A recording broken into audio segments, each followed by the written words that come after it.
আজকের আমরা crop cutting এক্সপেরিমেন্টের মাধ্যমে বা সিসির মাধ্যমে টোটাল কত কেজি হেক্টর প্রতি উৎপাদন হয়েছে ফলন তা যাচাই করে নেব। ক্রপ কাটিং এক্সপেরিমেন্ট শুরু করার আগে আমি একটা ফিল্ড আপনাদের দেখাচ্ছি। এই ফিল্ডটা আমরা নিজেরা নির্বাচন করিনি, এটা র্যান্ডামলি নির্বাচন করা হয়েছে এবং এই ফিল্ডটার এই যে বিন্দুটা বা নির্বাচন করা হয়েছে সেটাও র্যান্ডামলি। আমরা প্রথমে দেখানোর চেষ্টা করব যে ফিল্ডের র্যান্ডামলি টেবিল অনুযায়ী 12 পা দৈর্ঘ্য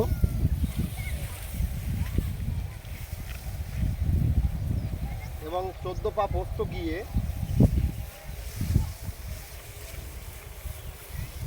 আমরা ফিল্ডটার বিন্দুটা নির্বাচন করে নিলাম।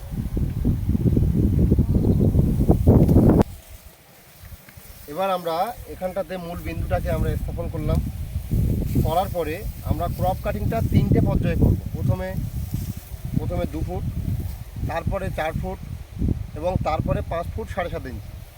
টোটাল আমরা 5 ফুট 7.5 ইঞ্চির একটা ওয়েট পাবো, আবার 2 ফুটের একটা আলাদা ওয়েট পাবো, 4 ফুটের একটা ওয়েট পাবো, আর 1 ফুট 7.5 ইঞ্চির একটা আলাদা ওয়েট পাবো। তো প্রথমে আমি আমাদের দেখানোর চেষ্টা করব। প্রথমে এই বিন্দুটাকে ধরে নিয়ে আমরা 2 ফুট একটি ব্যাসার্ধ অঙ্কন করার চেষ্টা করব। লিখতে হবে, আমরা এই ধানগুলোকে আলাদা করে নেব, একটা বৃত্ত টাইপের অঙ্কন করে নেব।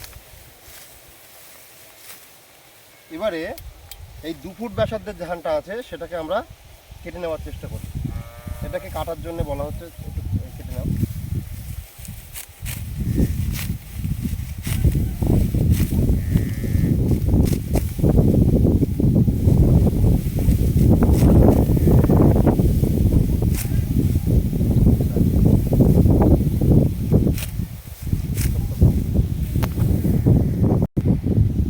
কাটার পরে এবার আমরা এটাকে 4 ফুট ব্যাসার্ধের একটা বৃত্ত অঙ্কন করে নেব। তারপরে এটাকে আমরা আবার কেটে নেব।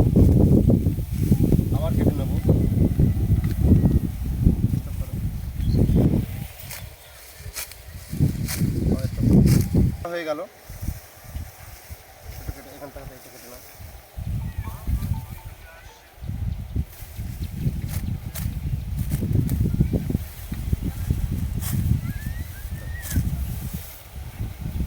এবারে আমরা এই 3টে আলাদা আলাদা 2 ফুট 4 ফুট এবং 1 ফুট 7.5 ইঞ্চি টোটাল 5 ফুটের 3টে ধান 3টে ভাগে রেখেছি এবং এই 3টে ধানের একটা গ্রিন ওয়েট আমরা বের করব আলাদা আলাদা। এবং সেই গ্রিন ওয়েট থেকে আমরা গ্রিন ওয়েটটাকে শুকিয়ে আমরা জানতে পারবো যে টোটাল এই মৌজার ফলন কত হয়েছে। তারপরে ব্লকের জানতে পারবো হেক্টর প্রতি কত হয়েছে।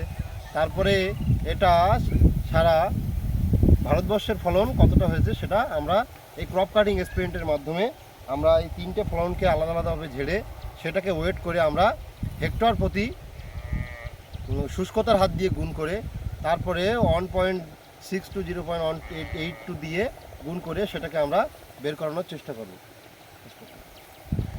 এই 3টে এবারে আমরা এই 3টে যে ওয়েটটা পেয়েছিলাম, 3টে যে ধানটাকে আমরা কেটেছিলাম 2 ফুট 4 ফুট এবং 1 ফুট 7.5 ইঞ্চি, সেটাকে আমরা একটু মাড়াই করে নেব।